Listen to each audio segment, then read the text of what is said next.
즐거운 시간 됐습니다. 계속해서 여러분 사모하시고 여러분 삶 하나님께서 인도해 주시기를 구하기 원합니다. 우리 하나님의 말씀은 마태복음 13장입니다. 우리 하나님의 말씀을 경외하는 마음으로 일어나셔서 교독하실 때 짧은 세 절입니다. 13장 44절에서 46절까지 말씀 교독하시겠습니다. 제가 먼저 마태복음 13장 44절 읽겠습니다. 저국은 마치 밭에 감추인 보화와 같으니 사람이 이를 발견한 후 숨겨두고 기뻐하며 돌아가서 자기 소유를 팔아 다 팔아 그 밭을 사느니라.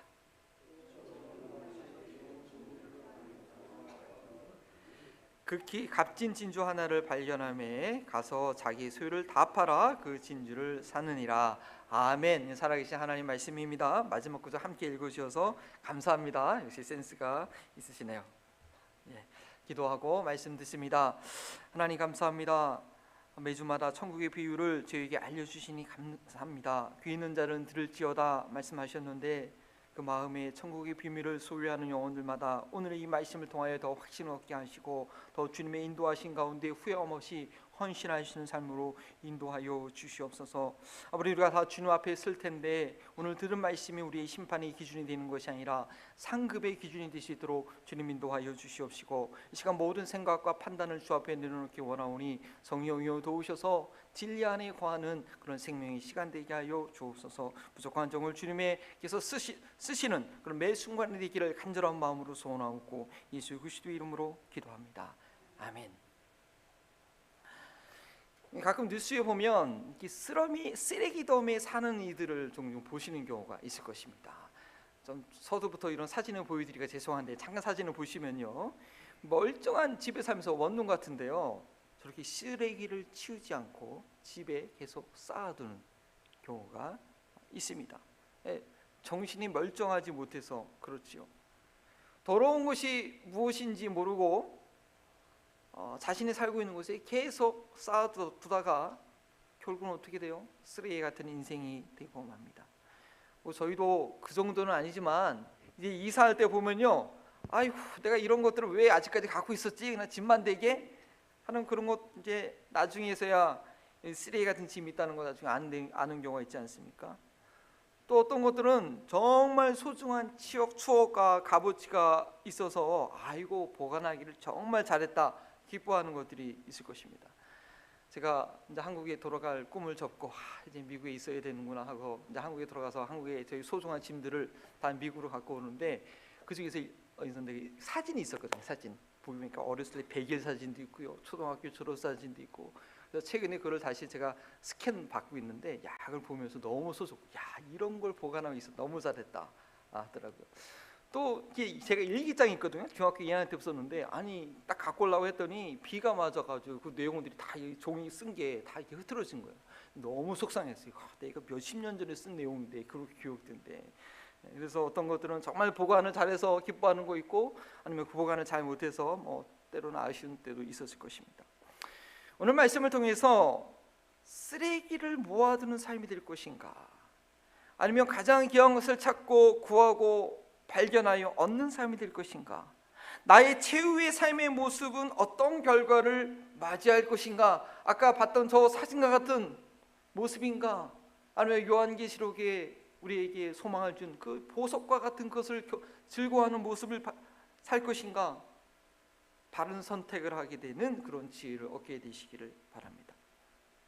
오늘 마태복음 본문은 하나님께서 다시는 나라, 바로 천국 비유의 마지막 내용인데, 천국에 대해서 두 가지 비유를 하십니다.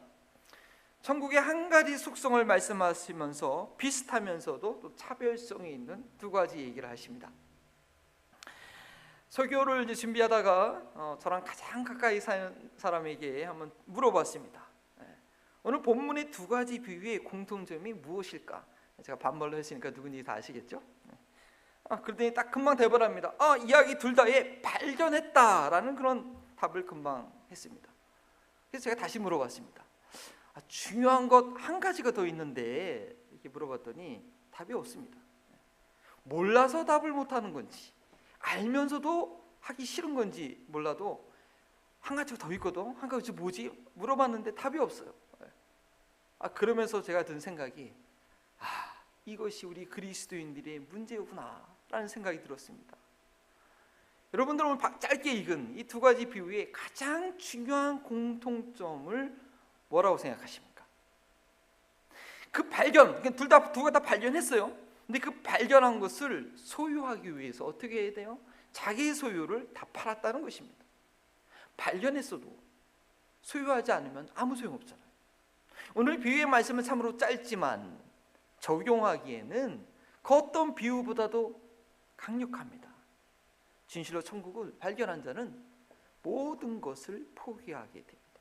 차이점은 밭에서 보화를 찾은 사람은 우연히 발견한 것이고 좋은 진주를 발견한 사람은 적극적으로 찾아야 했습니다. 따라서 오늘 말씀의 주제는 한번 따라해 보시겠습니까?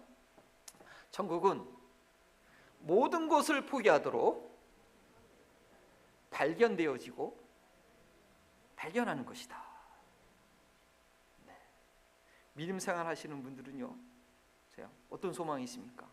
죽음이 두렵지 않고 죽은 후에 영원한 천국에서 영광을 누린다는 소망이 있습니다. 그뿐만 아니라 그거는 이 땅에서 하나님의 통치를 받는 사람이 알 수 있는 거죠. 이 땅에서도 천국을 경험하는 그런 삶을 사셔야 될 것입니다. 그러나 현실은 그렇지 않은 경우도 허다합니다. 믿음 생활한다고 하지만 영원한 나라를 준비하고 있는 것인지 순간순간 선택한 것을 보면 이 세상에서의 삶이 전부인 사람들과 하는 방식과 별로 그렇게 차이가 없는 것 같아요.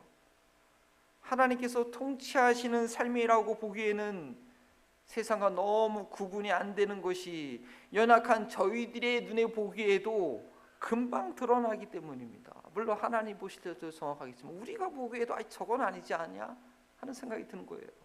왜 그럴까요? 예수님께서 말씀하신 천국은 모든 것을 포기할 만한 가치가 있는 것인데 그것을 제대로 발견하지 못했기 때문에 포기하지 않아서 그렇습니다. 스스로 발견했다고 하지만 천국에 갈 거라고 하지만 그것을 얻기 위해 자신의 것을 포기하지 못한다면 아직 제대로 천국을 보지 못했다라고 밖에 볼 수가 없습니다. 그 분명한 것이 보이는데 이것을 포기하지 않고 있으니까요. 물론 구원의 여정을 우리가 생각할 때 한 번에 다 볼 수 있는 것은 아니지만 어쩌면 볼 수 있는 과정 중에 잊지도 못한 경우가 있다라는 것이죠. 오늘 말씀을 통해서 더 이상 쓰레기를 쌓는 삶이 아니라 영원히 변하지 않는 가장 소중한 것으로 채워가는 삶으로 인도함 받기를 원합니다. 제가 늘 생각하는 것은요, 아무리 말씀을 정확하게 얘기를 해도 소용이 없는 것이 누가 모릅니까? 말씀을 들으면서 성령이 충만함을 얻어서 그 능력을 얻어야 돼요. 사실은 교회는 그런 에너지를 공급해 주는 것이 돼야 돼요. 그래서 예배를 위해서 기도를 설교를 위해서 참 기도가 필요합니다. 아무리 짧게 한 말씀이라도요, 그 말씀을 듣는 순간 힘을 얻으면 살아갈 능력이 있는 거고, 아무리 잘 전한 말씀이라도 그 말씀 가운데 에너지가 영적인 힘이 없으면 뭐 그냥 바리새인과 서기관 되는 것이죠. 오늘 비유의 이야기는 전혀 이해하기 어렵지 않습니다. 이 두 가지 비유 다 제자들에게만 하신 말씀이죠. 그래서 옆에 군중들도 없으니까 군중들 때문에 뜻을 정확하게 설명하지 않은 게 아니에요. 제자들이라고 하면은 너무나 금방 이해할 수 있는 내용이라서 뭐 부연 설명을 하지 않습니다. 근데 문제는 뭐냐? 결단이에요. 결단. 이 내용이 오늘날 우리에게 좀 더 현실적으로 다가오도록 상황을 좀 더 자세하게 한번 설명해 보겠습니다. 첫 번째 이야기는요, 마치 로또가 당첨된 것 같은 그런 기분이겠지만 여러분들 그렇게 보시면 안 됩니다. 이 자리를 빌려서 우리 현대를 살아가는 그리스도인들이 아주 기본적인 윤리 한 가지를 좀 말씀드리기 원합니다. 복권, 도박 이런 사행심을 일으키는 거 피해야 합니다. 우연히 무엇인가를 얻고자 하는 마음 절대 하나님이 주신 생각이 아닙니다. 그것은 그리스도인들이 가질 태도가 아닙니다. 그것을 요행을 바라게 하는 이 사탄의 속임수고 유혹이라는 것, 그런 생각, 복권 한번 사봐. 제가 옛날에 한국에 청년이었을 때 운전 드라이브 라이센스를 타고 차가 없으니까 차 복권 한번 사고 싶더라고요. 하도 차가 갖고 싶은 거예요. 그 사탄의 속임수입니다. 그러면 안 됩니다. 그런 마음을 가지고는 정직하고 성실한 삶을 살 수 없습니다. 재미라도 이 추천 같은 거 하지 않는 게 좋습니다. 예수님의 이야기에 나오는 농부는 우연히 무엇인가를 얻고자 밭을 기경한 것이 아니었습니다. 가난한 소장농으로서 자신에게 주어진 일을 열심히 하다가 우연찮게 보화를 발견한 것인데 전혀 의도했던 것이 아니죠. 내가 그거 보화 찾으려고 한 게 아니에요. 그 밭에 보물이 있는지 누가 알았겠습니까? 그렇다면 밭 주인도 그 보화가 숨겨졌던 그 부분, 거기는 거기 밭 갈지 마라, 아마 그렇게 얘기했을 거예요. 이 가난한 소장농은 맡겨진 밭을 정말 열심히 경작했습니다. 대충 갈았다면 땅속에 숨겨져 있던 보화를 찾지 못했을 것입니다. 밭 구석구석을 정성을 다해서 솎아내고 갈다 보니까 뜻하지 않게 했는데 뭐가 툭 걸리는 거예요. 뭔가 봤더니 보물 상자가 그 안에 있었던 것입니다. 누가 어떤 사정으로 그 밭에 보화를 숨겨뒀는지는 모를 일입니다. 가능한 추측은 이스라엘 사람들은 워낙 외부의 침을 많이 받았으니까, 또 포로로 끌려갔으니까 어떤 부자가 그 마을이 함락당하기 전에 자신의 가장 값진 보화를 상자에 담아가지고 땅 깊이 묻어두고 피신 갔다가 아니면 포로로 잡혀갔겠죠. 근데 다시 고향으로 돌아오지 못하고 타지에서 죽었다면 이 보물 상자는 임자 없는 것이 되고 맙니다. 오랜 세월이 지나 그 땅을 새로 주입한 주인도 마치 그곳에 보화가 있는지는 예상하지 못했겠죠. 그래서 어떤 이들은 이 비유를 보면서 딴지를 거는데, 아니 이 농부가 땅을 빌려서 이 농사를 짓고 그랬으면 그 발견한 거 당연히 땅 주인에게 먼저 얘기해야 되는 거 아니야? 라고 생각하는데, 이 비유는 그런 포인트가 아니죠. 그런 윤리를 얘기하려는 게 아니죠. 천국을 발견한 자가 어떤 태도를 가져야 하는지, 어떻게 반응해야 하는지에 대한 비유이기 때문에 저희는 이 가난한 소장농의 반응에 집중해야 합니다. 어떻게 했습니까? 발견했는데 숨겨두고 너무 기뻐서 집으로 막 돌아가가지고 자기 있는 전 재산, 숟가락, 밭가락 있는 거 다 팔아가지고 그 밭을 구입했습니다. 이러한 그의 행동을 우리는 어떻게 이해해야 될까요? 천국은 그것이 무엇인지 드러나게 자랑하지 않아도 그것으로 인하여 기쁨이 가득한 소망을 갖게 되며 삶을 바꾸는 결과를 가져온다는 것입니다. 첫 번째, 이 소장농은 보화를 다시 숨겨두었습니다. 다른 이들이 발견하지 못하게 다시 묻어두었습니다. 천국의 발견은 참으로 개인적인 것입니다. 그 누가 대신 발견해 줄 수 없고 대신 보여줄 수도 없습니다. 예수님을 만나는 거, 이거 지극히 개인적인 일입니다. 물론 구세주 되신 예수님을 한 번에 여러 사람들에게, 제가 이렇게 여러분께 설교하는 것처럼 전할 수 있습니다. 수천 명, 수만 명 모이는 전도 집회가 있지 않습니까? 그러나 그렇게 많은 사람에게 복음을 전한다 할지라도 증거된 말씀을 통해서 예수님을 만나게 되는 것은 지극히 개인적인 일입니다. 만난 당사자만 할 수 있습니다. 전신 내성 마비인 우리 송명희 씨 아시죠? 그녀가 천국의 보화 되신 예수님을 만난 기쁨을 이렇게 표현하고 있습니다. 이 노래 찬송도 있지 않습니까? 예수 그 이름 나는 말할 수 없네. 그 이름 속에 있는 비밀을, 그 이름 속에 있는 사랑을, 그 사랑을 다 말할 수 없어서 그 풍부한 표현 못해서 비밀이 되었네. 그 이름 비밀이 되었네. 모든 사람에게 알려져야겠지만 너무나 놀라운 보화가 되었기 때문에 어떻게 표현할 수 없는 비밀이 된 것입니다. 제대로 말도 못하고 앉아있기도 불편하고 24시간 누군가 옆에서 돌봐주지 않으면 정말 살아가기 힘든 몸이지만 한 60이 되셨더라고요. 지금 찾아보니까 연세가요. 그녀가 지금까지 아름다운 믿음의 시를 지으면서 하나님을 찬양하는 신실한 믿음의 삶을 살고 있는 것은 그 누구도 감히 보지 못할 예수 그리스도의 아름다운 그 놀라운 사랑을 발견했기 때문입니다.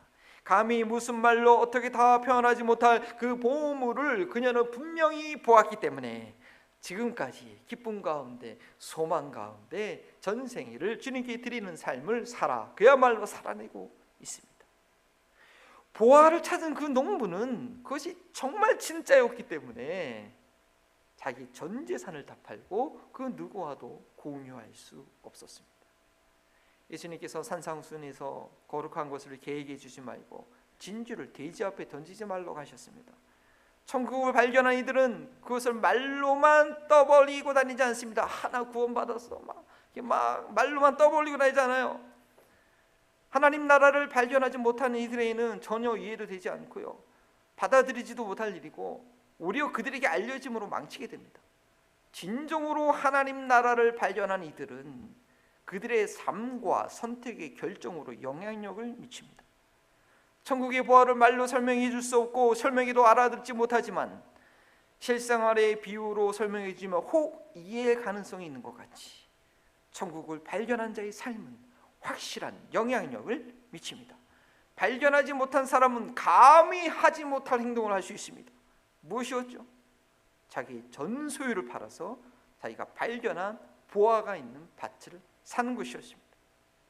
그 보화를 소유하기 위해서 자신의 모든 것을 포기합니다. 왜요? 그것이 이득이니까요. 그것이 절대 손해보는 일이 아니니까요. 밭을 사는 값과 그 보화의 값은 비교가 안 될 정도로 차이가 나니까요. 자신이 가지고 있는 모든 것, 집뿐만 아니라 가구와 옷과 농기구와 숟가락, 젓가락까지 자기의 몸을 제외한 모든 것을 팔아도 그 절대 귀한 보화는 살 수 없지만 그 밭을 구할 수 있을 정도는 된 것 같아요. 그 밭을 자기의 것으로 소유하면 발견한 보화는 자신의 것이 되고, 밭을 구입하기 위해서 팔았던 모든 것은 언제든지 그것보다 더 좋은 곳으로 구입할 수 있기 때문입니다. 절대 바보짓이 아니라는 것이죠. 남들은 무슨 생고생이나 하려고 무모한 짓을 한다고 하지만 자기 전 재산을 판 농부는 남들이 알지 못하는 기쁨과 소망이 가득합니다. 그는 결코 쓰레기를 쌓아두는 삶이 아니라 드디어 모든 쓰레기를 청산하고 가장 값진 것을 소유하게 된 것입니다. 이 비유를 이해한 제자들에게 예수님께서는 나중에 이런 진리를 직접 알려주시죠. 마태복음 19장 29절에 보니까 내 이름을 위하여 집이나 형제나 자매나 부모나 자식이나 전토를 벌인 자마다 여러 배를 받고 또 영생을 상속하리라. 이거 어떻게 이 말씀을 받아들이고 실천할 수 있을까? 처음에 보면 저 19장부터 배우면 그렇게 의아해할 수 있겠지만 천국을 발견한 이들에게는 너무나 자연스럽고 너무나 당연한 것입니다. 보물 상자를 발견하셨습니까? 전 재산을 팔아서 구입할 만한 보화를 보셨습니까? 지금 내가 지금까지 모아온 모든 것이 쓰레기나 배설물로 보일 정도로 너무나 귀한 것을 발견하셨습니까? 그것을 발견한 사도 바울은 다음과 같이 고백했습니다. 이것이 우리 모두의 고백이 되도록 한번 같이 읽어볼까요? 빌립보서 3장 8절과 9절 전반부입니다. 시작. 또한 모든 것을 해로 여김은 내 주 그리스도 예수를 아는 지식이 가장 고상하기 때문이라.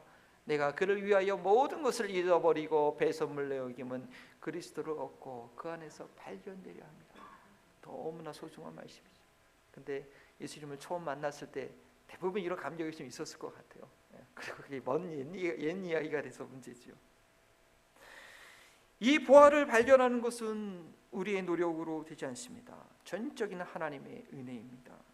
농부가 열심히 밭을 일구긴 했지만 그동안 아무도 발견하지 못한 보화를 발견한 것, 이거 하늘에 준 기회이지요.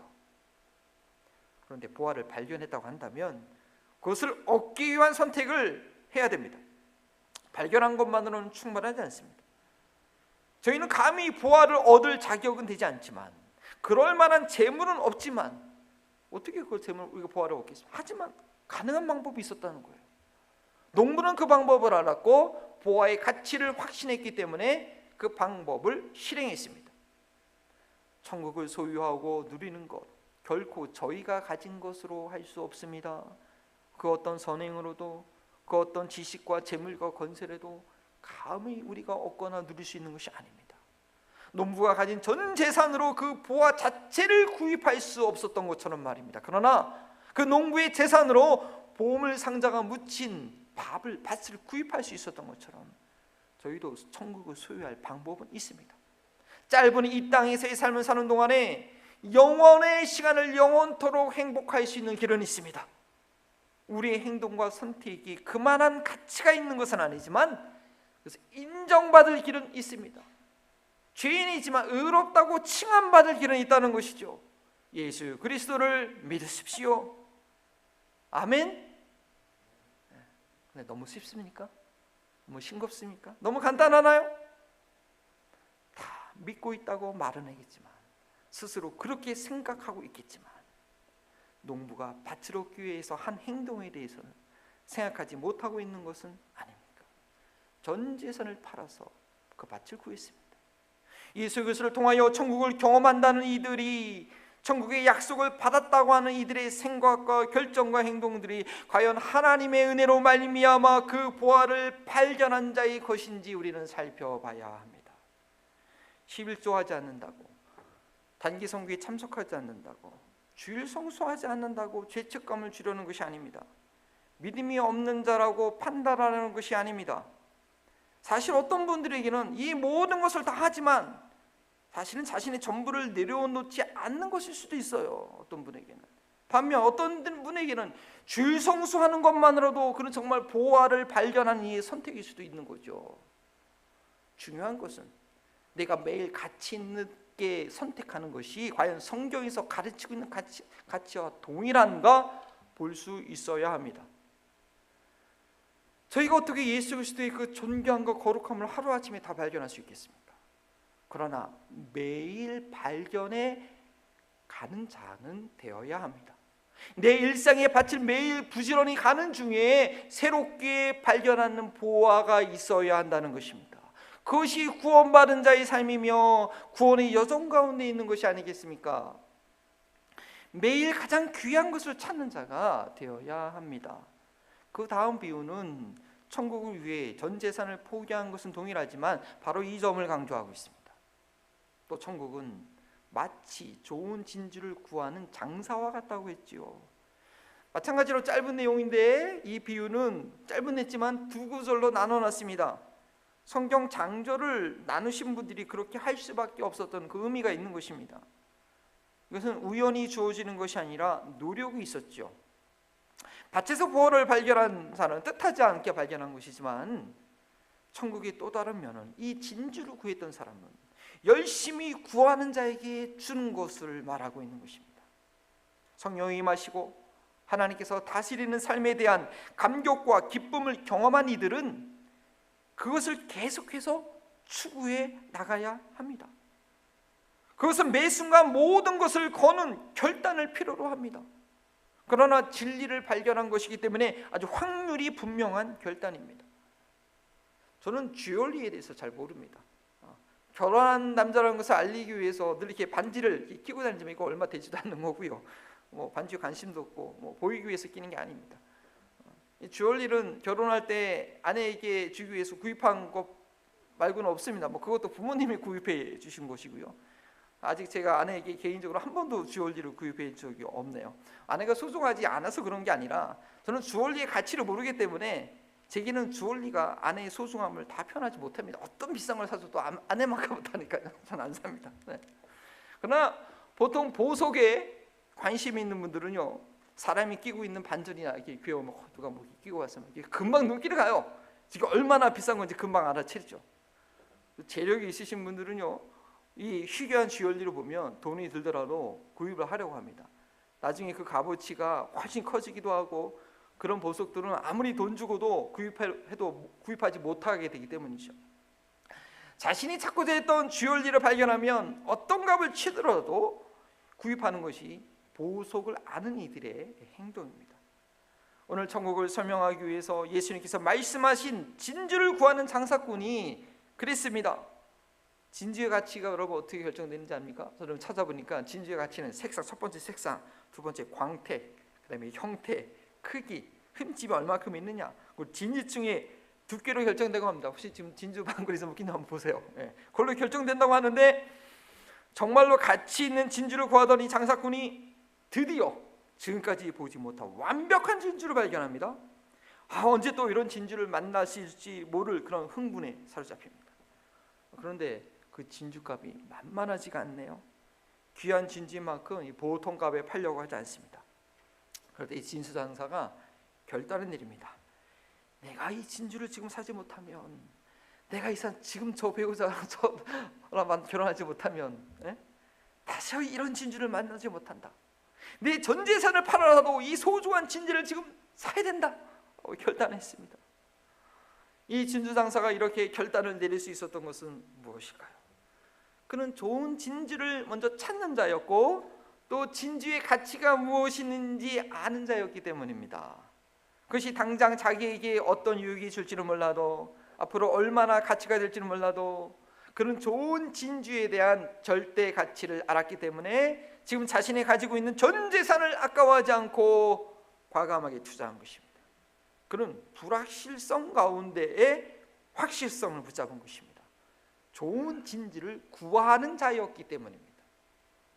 천국의 확장성은 언제 어떻게 놀랍게 나타날지 아무도 모릅니다. 작은 겨자씨가 큰 나무가 되는 것처럼 적은 누룩이 온 밀가루를 부푸는 것처럼 참된 진리라면 그 누구도 속이지 않고 변하지 않는 영원한 것이 됩니다.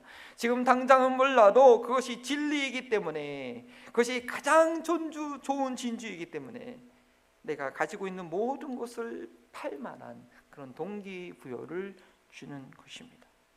원래 진주주의는 그 값어치가 얼마나 될지 모를 수도 있을 것입니다. 그러나 진주를 구입하고자 하는 자가 자기 전 재산을 주겠다고 하니까 그 진정성에 감동이 되어 아낌없이 넘겼을 것입니다. 이것이 바로 천국을 향해 가는 이들의 자세입니다. 매일 최고의 가치를 구하는 자이어야 합니다. 현실에 만족하는 것이 아니라 하나님께서 부르신 상급을 향해 날마다 나아가야 합니다. 날마다 자신의 육신을 쳐 복종하고 저 높은 곳을 향해서 가야 되는 것입니다. 이것이 보석의 가치를 아는 이들, 좋은 진주를 찾는 이들, 천국이 바로 그 눈앞에 보이는 이들의 삶이라는 것이죠. 그리고 이것이 성경이 저에게 가르쳐주는 구원의 삶입니다. 빌립보서 3장 13절과 14절, 형제들아 나는 아직 잡은 줄로 여기지 아니하고 오직 한 일, 즉 뒤에 있는 것은 잊어버리고 앞에 있는 것을 잡으려고 푯대를 향하여 그리스도 예수 안에서 하나님이 위에서 부르신 상급을 위하여 달려가노라. 고린도전서 15장 31절 말씀이죠. 형제들아 내가 그리스도 예수 안에서 가진 바 너희에 대한 나의 자랑을 두고 단언하노니 날마다 죽노라. 나는 날마다 죽노라.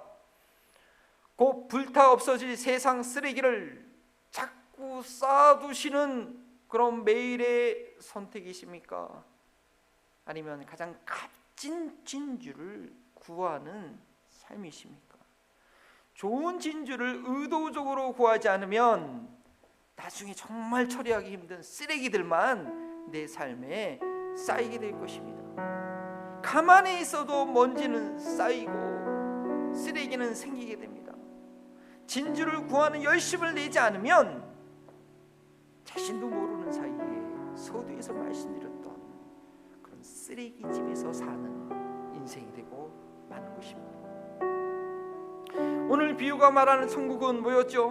모든 것을 포기하게 하도록 발견되어지고 발견하는 것이라고 했습니다. 이 밭에서 보화를 발견한 사람은 정말 발견되어진 은혜를 입은 자입니다. 우리가 구원의 약속을 받은 것, 발견되어진 은혜를 받은 것입니다. 천국의 보화 대신 예수 그리스도께 발견된 자입니다. 그러나 이 농부가 그 보화를 얻기 위해서 자기 전 재산을 팔아서 했던 것처럼 저희가 예수님을 믿는 것은 저희의 모든 것을 걸고 예수님을 따라가는 제자의 삶이어야 됩니다. 결코 쉬운 것이 아니죠. 그러나 천국의 보화를 본 사람들, 그것을 발견한 사람들은 기쁨으로 소망의 길을 걸을 수가 있는 것입니다. 더 이상 불탈 쓰레기를 쌓아두는 그런 사람이 아니라 먼저 그 나라와 그 일을 구하는 진주를 찾는 삶을 사는 것입니다. 왜냐, 천국의 가치는 계속 찾는 자에게 있기 때문입니다. 찾는 자는 발견할 것입니다. 좁은 길이 눈에 보일 것입니다. 그리고 그 좁은 길로 가기 위해서 불필요한 죄 무거운 모든 짐들을 과감하게 넣어버릴 수 있을 것입니다.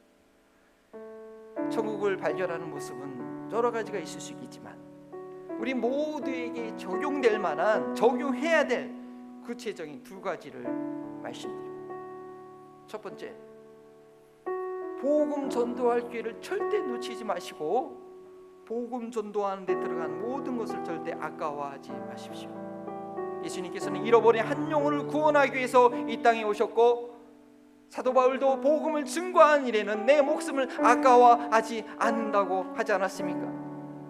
나의 모든 것을 걸 수 있는, 나의 모든 것을 내려놓을 수 있는 가장 확실한 후회하지 않을 일은 다른 것이 아니라 복음 전도입니다. 그것이 무엇이든지 돈이든지 시간이든지 사용될 때 그것이 영혼권과 관련된다고 한다면 그것은 보화가 있는 밭을 사는 것이요 진주를 얻게 되는 것입니다. 특별히 단기 선교의 기회 절대 놓치면 안 됩니다. 물론 단기 선교 가려면 휴가도 내기는 쉽지 않고 엑스트라 비용이 들게 하지만 어디서 단기 선교 간다고 한다면 기도함으로 준비하셔야 됩니다. 선교는 온 인류를 역사를 인도하시는 하나님의 방향성이라고 제가 늘 말씀드리지 않았습니까? 선교에 투자하는 것은 하나님께서 상장하신 확실한 주식을 사는 것과 같다라는 것이죠. 선교의 기회가 없으면 찾아다녀야 되는데 선교의 기회가 있는 대로 막 피하려고 한다는 것, 정말 어리석은, 너무나 안타까운 선택입니다. 발견한 보화들을 그냥 방치하는 것이고 눈앞에 좋은 진주가 있는데 멀뚱멀뚱 보고만 있는 것입니다. 두 번째, 교회에서 가장 어려운 일을 선택하십시오. 누구나 다 하기 싫고 저건 내가 안 했으면 좋겠는 일, 그 일이 바로 보화가 있는 밭을 구입하는 것이며 진주를 사게 되는 것입니다. 사도 바울은 그리스도의 남은 고난을 그의 몸된 교회를 위하여 내 육체에 채운다고 했습니다. 교회는 하나님의 통치, 천국이 이루어지는 가장 직접적인 그런 수단이며 현장입니다. 그렇기 때문에 더 많은 영적 싸움이 일어나는데, 그래서 신실한 그리스도인들의 헌신이 필요합니다. 교회는 예수님께서 세우신 몸입니다. 음부의 검세가 감히 대항하지 못한 영적 기관입니다. 교회가 영적 싸움을 감당해야지 이 세상의 어둠이 물러가게 되는 것입니다. 이러한 교회를 세울 때 모두 무관심하고 회피할 때 주님께서 주신 것으로 주님께 헌신할 수 있다면 그건 바로 보화가 있는 밭을 사는 것이요 값진 진주를, 정말 좋은 진주를 얻게 되는 것이 될 것입니다. 이 시간 우리가 제가 늘 적용의 질문을 드리는데 생각할 거 없습니다. 여러분 진주들 본 사람들입니다. 여러분들 천국 보화를 발견한 사람들, 이제 결단이 필요합니다.